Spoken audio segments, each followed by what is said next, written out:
Sorry. Oh, good morning, everyone. We are live. There you go. I'm Juana Mata from Looms for Lupus. And I'm Estela Mata from Looms for Lupus. And Looms for Lupus is a nonprofit organization that provides support to those living with lupus and overlapping conditions, such as fibromyalgia, their loved ones, and caregivers. And I'm Melissa Tolwar. I'm from the Support Fibromyalgia Network, and we are a patient-led nonprofit organization focused on patient and medical education, advocacy, and research. So welcome to our Community Connect Live, where we share news, updates, education, research, and advocacy updates for the lupus and fibromyalgia community with our good friends Looms for Lupus. So good morning. Today is a caffeine morning, so I don't know if anyone else is out there with our caffeine. Right. Cheers to you. And I just want to share with everyone that if you guys want to share or do a watch party so that more people can be reached and more people can get the information that we're going to be providing, that'd be great. Oh, yeah, that is fantastic. We need to do our shares, watch parties. Yes. And let your friends know. Tag your friends to tune in. So I know it's lunchtime on the East Coast, but it's morning over here on the West Coast. Well, you can have coffee at any time of day, right, Melissa? No, I'm trying to do the thing where I don't have coffee after 2 o'clock, so I can to make sure it doesn't affect my sleep. I know some people can drink coffee up to bedtime and they're fine. So I'm not one of those. I'm one of those. For me, when I drink coffee, especially warm coffee, not cold coffee, at night, it relaxes me and I fall asleep. Good. No problems. Wow. Yeah. No, I mean, that's why I'm stopping at 2. Definitely. Well, let's get into our news. You both have had a busy week. So I have definitely been just doing interviews, but let's get into some of your updates that you wanted to get started with. I know you're part of the Mental Health Consortium. You have the American College of Rheumatology. So which one should we start out with? We'll start with the Mental Health Consortium updates. I don't know if everyone knows, but we are part of the Mental Health Consortium that our Congresswoman Grace Napolitano leads, and we meet every month with other mental health organizations where it's more like a roundtable where we get to share about the services we offer and all of that, and we get updates from her and her staff because she is part of the Mental Health Caucus. Here are the things, and I don't know if you have the links or if maybe we can add them onto the comment section so people are able to go on there. So one of the things that I wanted to highlight is we know that mental health has been a huge stigma for all of our communities. And, we are now starting to talk more about it because the pandemic has almost forced us to talk about it because we're all dealing with mental health issues, because I think there's a lack of interaction. There's just so much going on. Obviously the fear, the interaction, we have autoimmune conditions, we live with pain, and it's just a lot going on. So that link that you just put, the JEC report, is a Joint Economic Committee report that was just published, I believe, on October the 15th, where it shares information about the mental health crisis that we're having right now. And in it tells us that 1 in 3 American adults report symptoms of depression or anxiety. 1 in 3. That's one of us. There's 3 of us here. And right. I think in our case, I think maybe all 3 of us have dealt with it because we are at a higher rate of having this happen to us or have been impacted because of our conditions. I live with fibromyalgia. You do too, Melissa, and my sister with lupus and so many other conditions, including fibromyalgia. So that's huge. 1 in 3 American adults. So not only are they talking about that, they're also talking about that 90 million. So when you talk about 1 in 3, you're like, okay, It doesn't seem like a huge number. When you talk about 90 million Americans that are reporting the symptoms, then you're like, oh my gosh, that catches your attention. So Right. all that is in this report. So if you go to that link, it's pretty interesting to see that.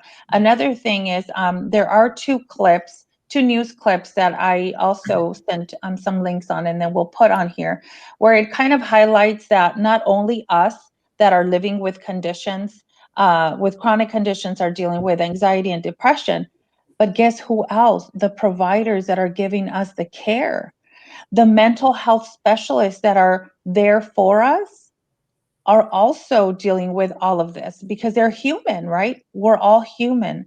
And another thing besides the providers that are also impacted by this, did you guys know that doctors die of suicide twice more than any other individual?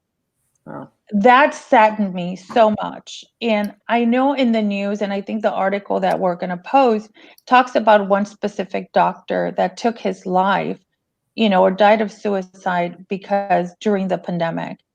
And it just reminds me how important it is to talk about this. Everyone's talking about it. And one of the things that I want you to know is that let's not just talk about it. I want you to know that there is help out there. We meet with hundreds of organizations. They don't all meet every time, every month, but there's a lot of resources. And the one thing that I want to highlight is there are resources for you. If you need help, you are not alone. And it just takes a phone call, and you don't have to call. If you don't want to call a mental health agency, call us. We have our organizations, we have connections. We will then refer you. We don't want you to deal with this alone. So that's my huge, call out to everyone, just if you are not feeling okay, it's okay. Just get help. And, I want to thank our Congresswoman. Congresswoman Grace Napolitano, she is a huge advocate of not just the adults, the veterans in mental health, the people that live with chronic conditions, but also children. To hear that a 9-year-old, an 8-year-old is thinking of suicide, that is not okay. We need to help. We need to be able to get the access. And for those of us that need the access to healthcare, the access to these mental health services, we need to know where to go. So if you don't know where to go or who to call, come to us and we will guide you. And, I just wanted to focus and start with that because we need to talk about it. Well, and I do think we need to take more of an aggressive approach in our chronic illness community because we already have anxiety of having sometimes our condition and living what would be a normal life regularly. And now we've transferred into a pandemic. So trying to get our healthcare or just having other fears about it when you're high risk. And I've looked through a lot of the documentation and I wish there was more of, instead of a blanket, like, okay, if you're high risk family, like this is maybe what you need to focus more on with the challenges that are going on and have this document rather than putting us all together. Because a lot of resources are just for general public. But I would be intrigued, and I've been trying to do more with like, if you're in a high risk household, like how you should approach it. And I think that we need to share more of the approach because I really do think it's a little bit different. There is some anxiety. How do you take that anxiety out? How do you get those details to people? So, there's a lot to talk about here. So, Right. Yeah. Well, And plus, if you're predisposed, right? and the different resources, because not the same resource is going to help everyone. So we all need to look at the different, our community and the different, and how we need to approach each one differently, because we're all pretty much, not going by the same, like you said, Melissa, we need to have it differently. Well, and how do we get that information out to like calm our anxieties? Because I think both of you know that I have a lot of anxiety over this because of just past history. I would always end up in the hospital when I would get the flu, and just having fibromyalgia, people like, oh, that won't, like, I'm like, no, just with past circumstances. So that does present something scary. And I have my parents in the house with me. So, I mean, and then, but it's hard when you look at social media and some of the stuff and the advice, be like, don't worry. I was like, but I am worried. So how do you sit with that and then compare it to other people who are telling you don't worry, or you're just being paranoid? So it's hard to reflect on that, and you internalize it very differently. Right. Yes, and we're getting to the second wave of it because, all the lives that we've lost already. I mean, we personally lost a cousin. He was 45 years old to COVID, and he had no pre-existing conditions. And it wasn't until we found out, that he was really critically ill, that there was something that they found. But these are the things, like, we lose every year so many people to the flu, right? And now you add all the people we've lost with COVID and all the fear we have. And now we're going to go into flu season. So, I mean, it's very, very scary. I don't know about you, Melissa. Like, I was like, oh my gosh, like, do I want to, do I want to get the flu shot? And I'm like, I shouldn't even second guess that, because I'd rather have my flu shot and prevent, like, getting really sick and possibly die of the flu. It's just, so many things going on. Yeah, I mean, just the fear itself is for me, just thinking of going out or even having somebody come to my house or visit and getting sick. It's, or if I feel a raspy voice, or I have allergies, I'm already thinking, oh my God, I know I'm sick.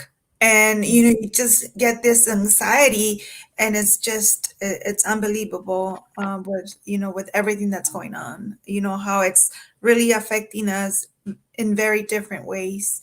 But the depression and anxiety, everything together is just not, on top of the pains and aches that we have with fibro, lupus, and other conditions.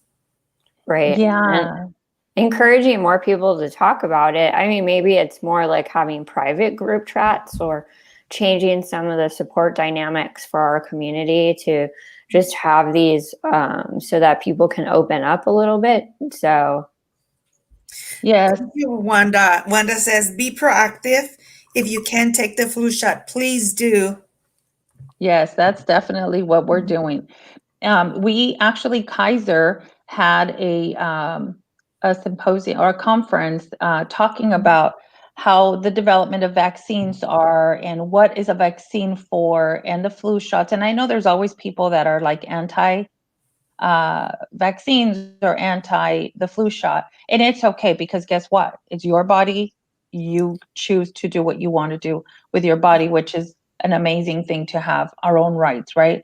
But thinking about how many people we lose every year, and I can't remember the numbers, but I will also send you the link. I didn't send it to you, Melissa, to post it on there, but there's actually a link to the conversation or the presentation that was given this week. And it just gives you a lot of information that it's good to know, like, it's good knowledge, even if you choose not to take it. It's just good to know, because it will scare you to think about how many people have died with, Right. with just a basic flu. And Odali says that she's never gotten the flu shot, but she's getting it this time because, of this year is obviously completely different than past years. So she's sharing with us that she will be taking or getting the flu shot. Well, it's a hard conversation to have, because it's always been filled with controversy. And I think going back to our last video where we did like healthcare literacy, is understanding it more, even because of like some people have had reactions. But even I didn't know that there's a more natural vaccine solution that doesn't have the additives that you may, or in the past, maybe they were giving live viruses versus different.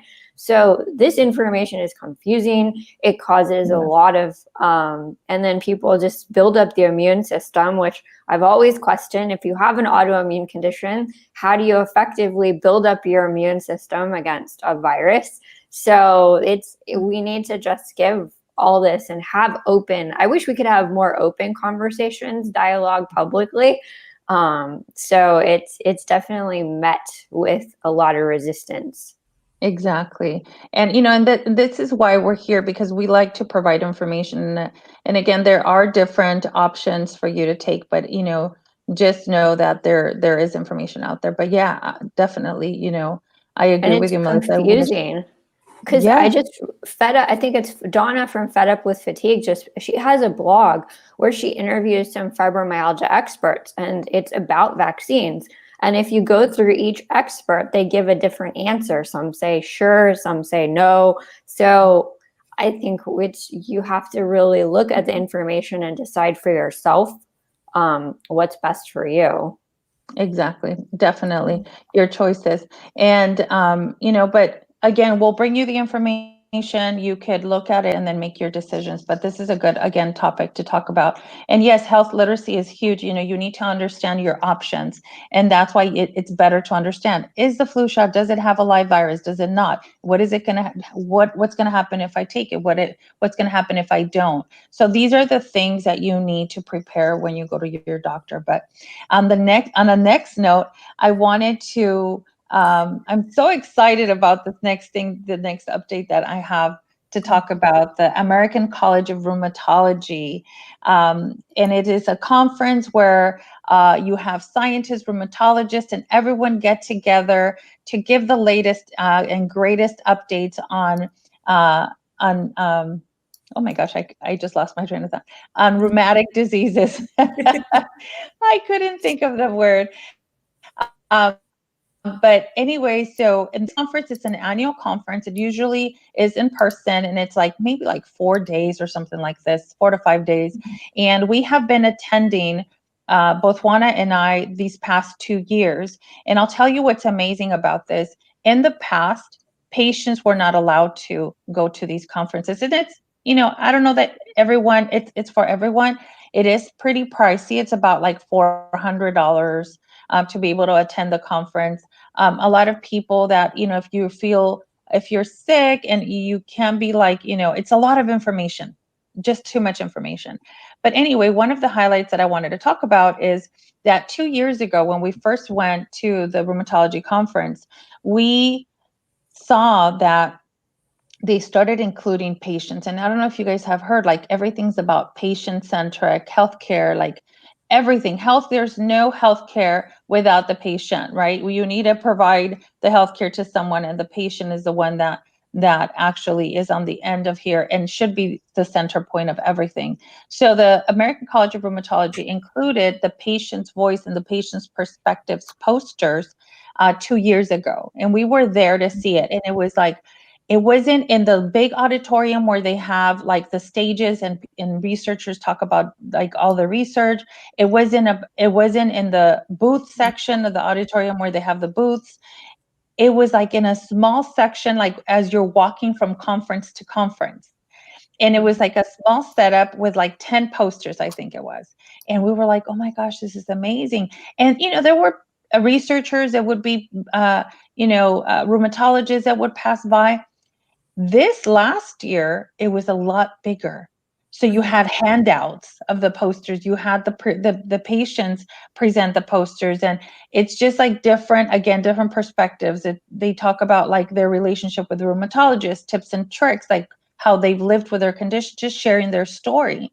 And then we thought, what we've been doing, Juana's story is so impactful. And the reason we started Looms for Lupus was because of Juana. So why don't you share your story? So my sister put her story together in an abstract and submitted it. And she's the author, I'm the co-author, and we included everything that we do at Looms for Lupus because of what we believe in. And our poster was selected.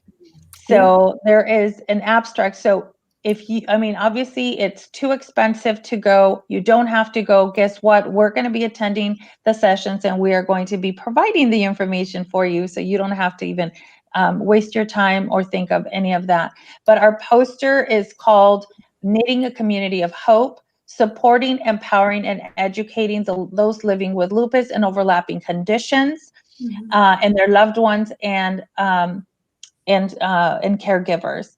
And mental health is as important as physical health. And the reason we wanted to focus on that is because that's what we believe in. We believe that, everyone needs the help, kind of what we were just talking about with mental health. But anyway, there's a link to the abstract. The abstract is free. You guys can download it. You guys can read it. And this is the best part of it. You go to the American College of Rheumatology and you're able to see all the other patient perspective abstracts and all other abstracts that were approved that are going to be displayed there. So please go to that link and view. You can download, you can read it, you can share it.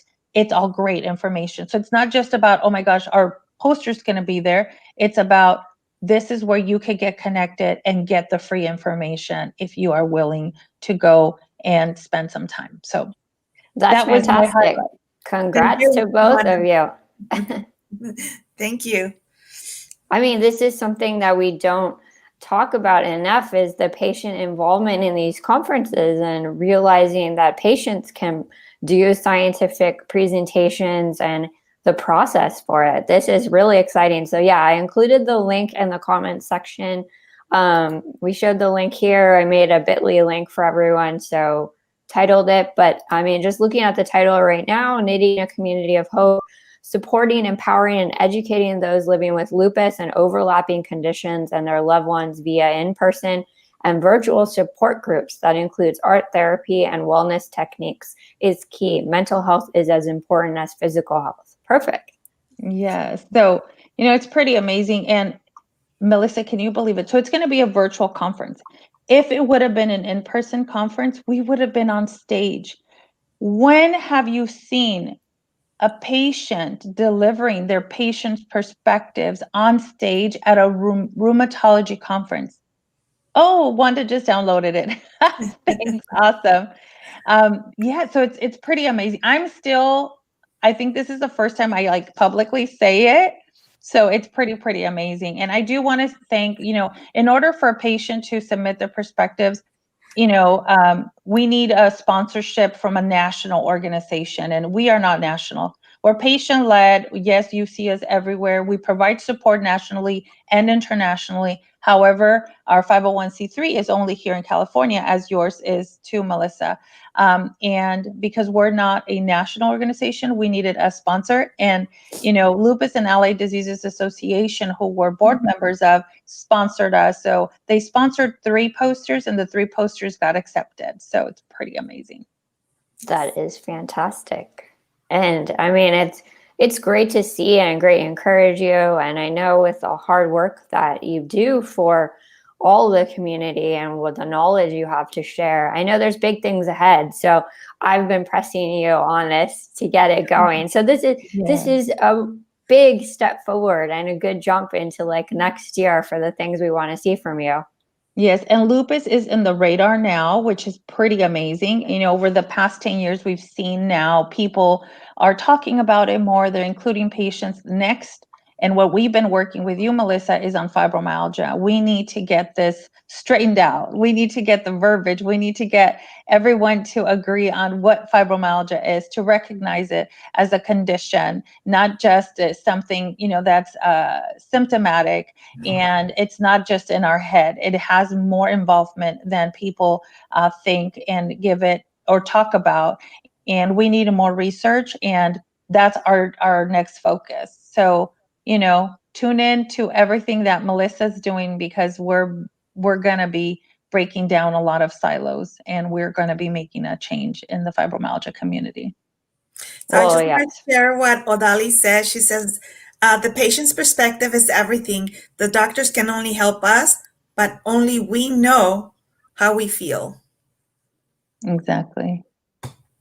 Well, and that's why it's important that the patient's perspective happens there, and we have people advocating for the patients at every single level. So, I mean, there's a lot of good information here, and just even for moving forward to the new year, continuing on advocacy approaches for our communities, both, and then also again, just going back to being an advocate, I know not to get into politics at all, but there's a lot of terms that get thrown around everywhere, and understanding what these terms are when it comes to healthcare policy, if you're interested, is important. And if you have questions, please reach out to us. And all of this terminology, because there's still a lot to advocate for, and how we can encourage people not only to get involved with advocacy for lupus and fibromyalgia, but other healthcare issues that are on the table, or disability issues that are on the table right now. Because I just said, no matter who's in the White House, like, we have to continue to advocate for the issues we care about. So I just encourage everyone to keep fighting, join us with our advocacy efforts, get to know your representatives. I just was so impressed with Looms for Lupus and how well they know their representatives and interact with their representatives. So I encourage everyone, if you don't know who they are, please learn who they are, understand their issues, and talk to them about what you're passionate about. Yes, yes. And, don't be afraid to speak and share your story. This is how it all started, just sharing our stories. There's so many people out there that have the conditions that you do, and that, are also dealing with it and don't know that there are others like them out here. So, just want to encourage everyone. But on another note, Melissa, I wanted you to highlight, you've had a couple of amazing interviews with patient advocates also. So if you've missed them, I don't know if you want to talk about you had 2 amazing interviews this past week. Oh yeah, we're highlighting some of the male fibromyalgia warriors, the men with fibromyalgia as well in the community, just doing our best to be more inclusive. So Jason and John, I appreciate you. They have such great insights, and we need to talk about, mental health, physical health for men, and how we can get more men to talk about their own health. I did reach out to Emmett, so he wants to do a community live with us. We'll have to figure out a date. So just having all of these powerful people come together and inspire others in the community is great.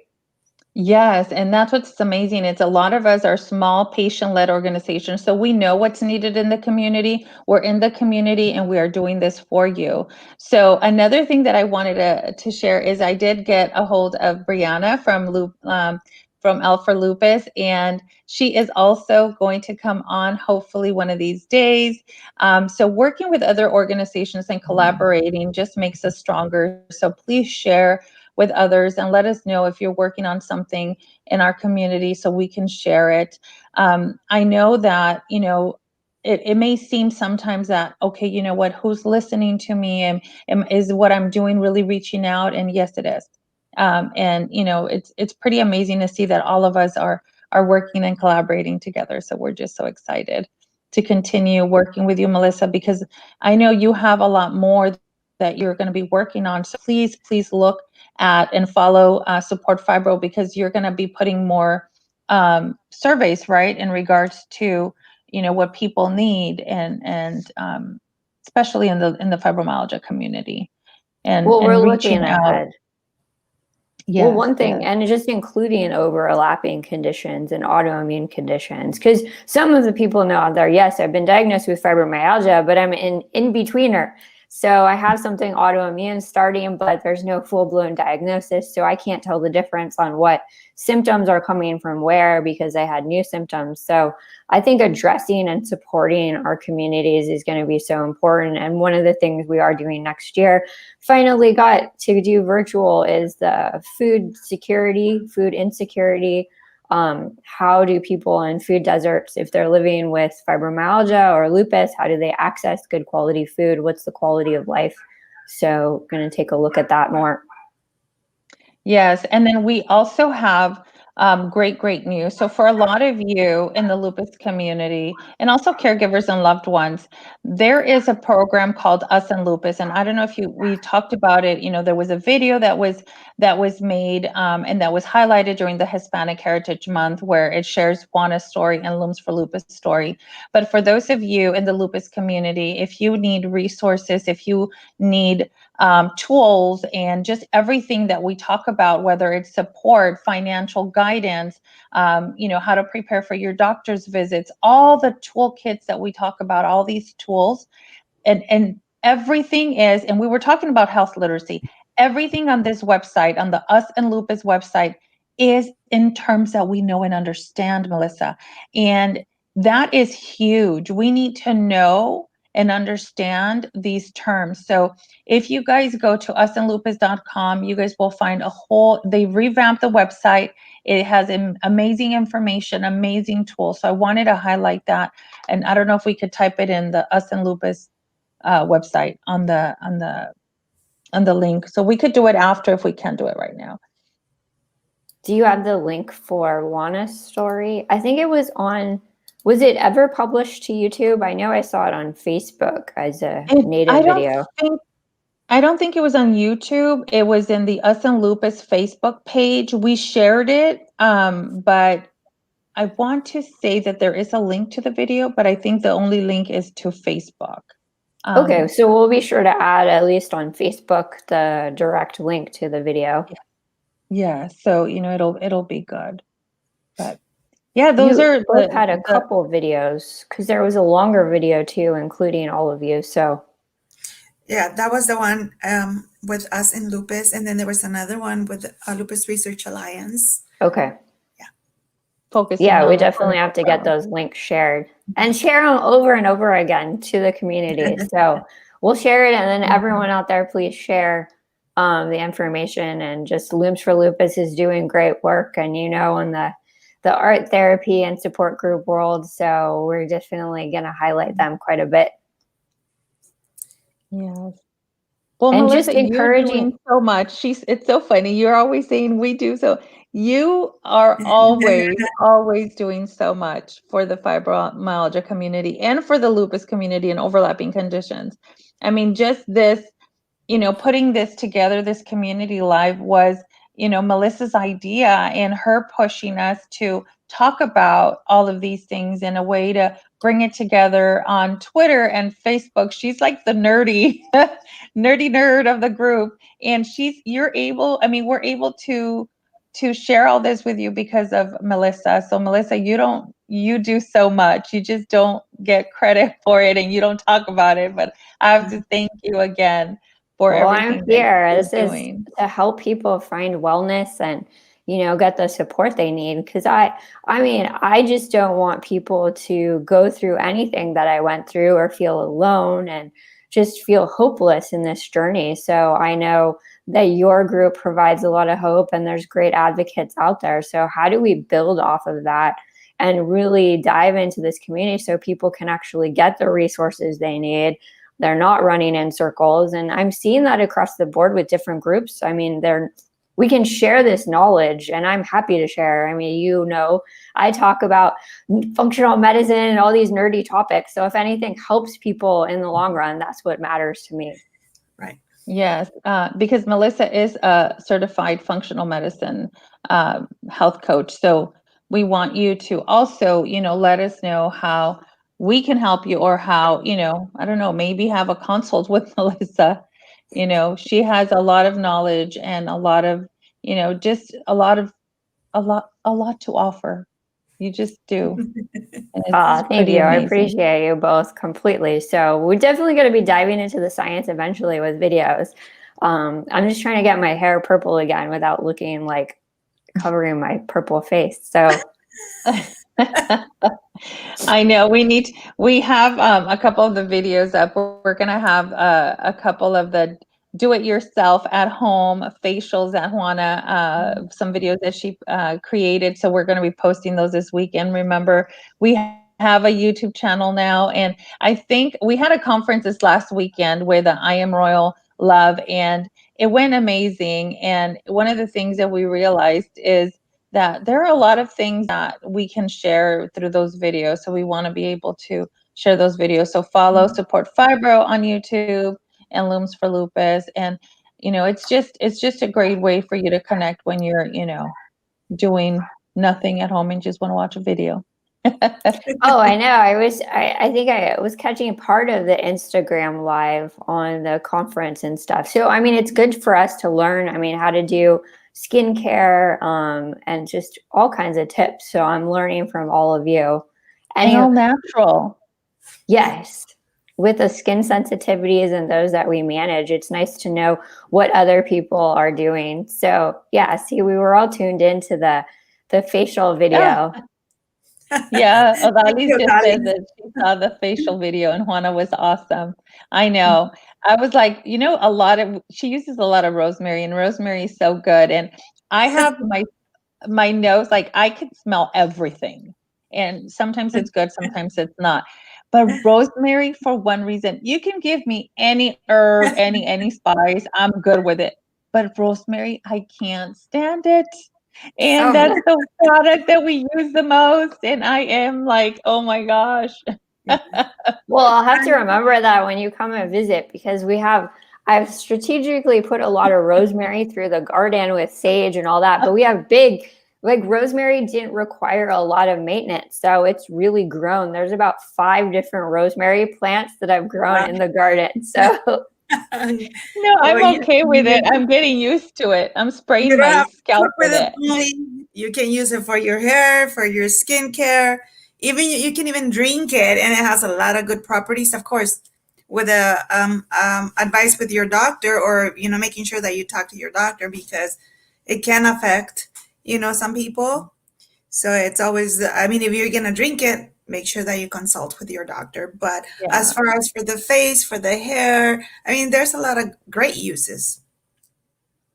oh And yeah, I mean, I Melissa, use I it to wish I repel want to pests. go to your garden I just one got day. some stuff planted. So this is where it's like I'm trying to utilize, with the limitations of not being able to go out. So I'm just making my own little world back here again. So we've planted all the fall garden. I worked really hard this spring. I'm probably really tired to pull out all the summer crops. And now we have the fall. So broccoli, cabbage, and kale, and all of those are there. Wow. And the chiles, right? Because you have a lot of different types of chilies. Some of them are still there, but I pulled them out. I don't know what to do with all of those hot peppers, but this year is going to be the challenge to grow pumpkins for Michael. And let's see if I can actually pull it off without creatures eating my pumpkins. But I have a pumpkin patch specifically dedicated for growing pumpkins. Oh Oh, my gosh. wow. And you know what? People should tune in to what is it? What is it called? Give us the link to Oh, the carvers and creators. They have some famous people from the Outrageous Pumpkins, the Food Network. Yes. So if you want something to like watch, and they're going to bring in artists and all kinds of things, they're carving pumpkins live. Yeah. Yes. And it'll give you so many ideas. I told my sister, maybe we should have a live with them so they can teach us and maybe a competition. She's like, do you know they're experts? I'm like, it's okay. I want to learn. But right now, especially with no trick or treating and none of that, I think if people tune in, it's amazing. The food channel, the Food Network is showing right now a lot of competitions on Yes. all these carvings. And the other day, I think they had like to do like some sort of the something about what is it, the mother-in-law and it was like it had to be like 6 feet tall or I don't know what. And they get so competitive and they're so awesome to be able to carve out creative awesome things out of a pumpkin. I'm like I Well, wish I could do that. I'm not that artistic. well, if you watch the last season of Halloween Wars, Matt, who is on this show, that he's really good friends with Michael. So he was on Halloween Wars for this other season that is they show repeat episodes. So he was recently on there. So a lot of them have just been on Halloween Wars, Outrageous Pumpkins, Food Network. I think a couple of them last night were carving from a Chicago event. So these guys are the artists in pumpkin carving. And the awesome part of it is that they're actually talking and having a discussion like we are as they're carving. So I don't know how they could do both, but it's pretty interesting to see, the discussion and how they select what they're going to carve, and then how the results are at the end. So it's pretty amazing. And if you guys are looking for a fun, creative thing to watch together, it's a family thing. You guys can watch it together, and I mean, just share it. So, oh look, Michael said it went to the finals. I think it was the carver, right? The one that went to the finals. Is that what he means? Oh, you're muted, Melissa. Oh, Matt. Yeah, I went to the finals for this, so you can follow them along. Yes, creative ways of relieving your stress too, or creating more stress. Well, I don't and know. what I loved is like they had different artists that do carvings for different mediums. So it wasn't just pumpkins. I mean, they just butternut squashes, or not butternut squash, the squashes, and then potatoes. I was really impressed with the potato carver. We're gonna have to go get a big potato so we can carve. I have, it's so funny. Let me show you. I'm ready. Oh, Michael, there you I'm go. ready. This is a small pumpkin that we got for my niece. And so I'm ready to start carving. I think yesterday was the show. But the next time I'm going to have to carve something. Wood, ice, and sand. Yes, I saw the carvings that girl did. I don't remember her name, but we don't want to make it all about the carving, but she carves like wood, and it was like amazing statues. And I was like amazed. I'm like, she can do all that. With the chainsaw too. Well, next week it'll be the big Halloween episode. I know that they're going to continue to do it through November, but yeah, we encourage I should say, I'm talking as if I'm part of the show. I'm not part of the show. Michael is part of the show, but they encourage people to carve along with them at home. So next week is a perfect time if you guys have pumpkins at home. I mean, definitely tune in and carve with them, and share it on social media and tag them. And share it. Yeah. Share it and post. So thank you. It's a good Michael, way for an outlet for it's a good outlet for art and creativity. So I think it's something that we can all, be a part of. Yeah. And do it with the kids, because, other things. So that's one of the things that I like to do, just even if you're not going to do the perfect or carve the perfect pumpkin, but doing something is going to take your mind off what you're going through, or the pandemic, or everything that, that sometimes we have to go through, pain, depression, everything. So you're focused. So you get to, focus on something other. And exactly. And if you don't want to carve because, maybe your hands are hurting at that time, or whatever it is that you're going through, you can paint the pumpkin. So my daughter was actually giving me that idea. She's like, you know what? Sometimes if people can't, carve, maybe we can just paint pumpkins. So, there's so many creative ways. I'm going to paint. Last year during our support group in November, we painted pumpkins. And so we're going to paint some pumpkins, and I'm going to post them. So I encourage you guys to post your pictures of either your painting of a pumpkin, maybe the beginning and the end of it, so we can see the results, and tag us so we can share it. Maybe that's what we should do. Let's do carving. What is it like? Carving away our stress, maybe. Carving away our stress. We need to, or painting our stress away.